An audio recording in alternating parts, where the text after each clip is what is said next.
Indonesia NIM 083020200099, kelas C3 mata kuliah Ekonomi Kelembagaan. Saya akan menjelaskan tentang modal sosial.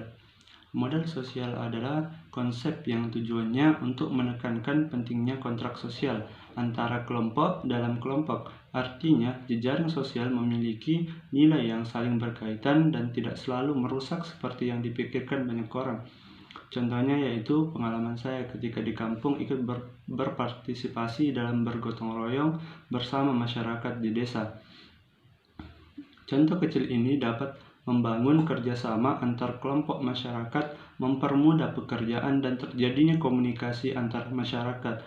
Jika dikembangkan, kondisi ini bisa memunculkan adanya modal sosial bagi para pendatang untuk dapat menarik garis besar bahwa setiap desa dalam diberikan pelatihan untuk memajukan dirinya serta memajukan kelompoknya. Yang kedua itu kepercayaan atau truth. Kepercayaan pada dasarnya berfungsi untuk mereduksi atau meminimalkan bahaya yang berasal dari aktivitas tertentu. Dan kepercayaan ini pada umumnya terikat bukan pada resiko, melainkan pada berbagai kemungkinan.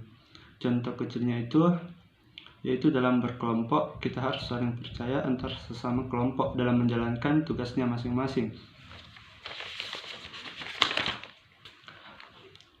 Demi suatu keberhasilan dalam kelompok.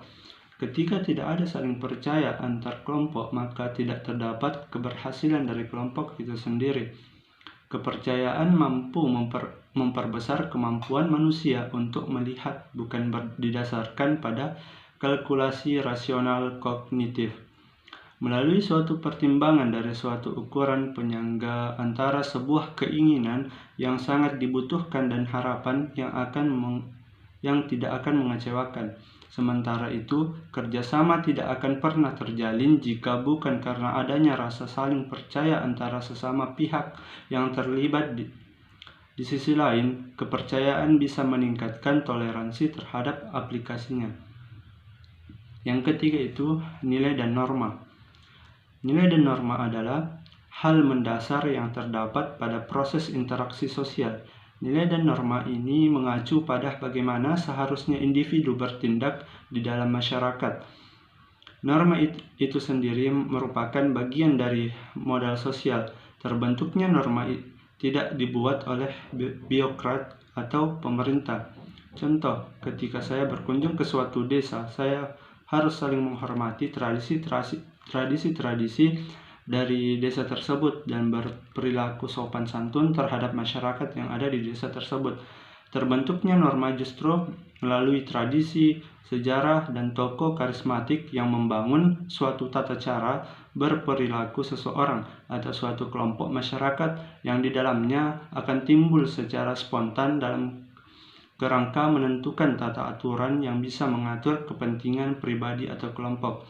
Yang keempat itu jaringan sosial atau network. Jaringan bisa terbentuk karena berasal dari daerah yang sama, kesamaan agama atau kepercayaan politik, hubungan genealogis, dan lain sebagainya. Sementara itu, pembentukan jaringan masyarakat untuk memperoleh modal sosial perlu diorganisasikan dalam suatu instansi dengan perlakuan khusus. Artinya, masyarakat yang sehat cenderung memiliki jaringan-jaringan sosial yang kokoh. Contohnya itu dalam hal berhasilnya kegiatan di suatu desa. Saya pernah ikut dalam menyelenggarakan suatu acara di kampung saya yang dimana kegiatan tersebut sukses dan berjalan dengan lancar, di mana hal ini diwujudkan dalam kebiasaan seseorang yang dapat melakukan berbagai hal dalam kehidupannya dengan cara saling membantu antar individu agar segala pekerjaan menjadi lebih ringan. Pekerjaan tersebut akhirnya membentuk relasi yang kuat. Jikalau proses sosial dan interaksi sosial ini berhasil untuk dilakukan manakala saling membutuhkan bila support satu sama lain. Sekian penjelasan dari saya. Wassalamualaikum warahmatullahi wabarakatuh.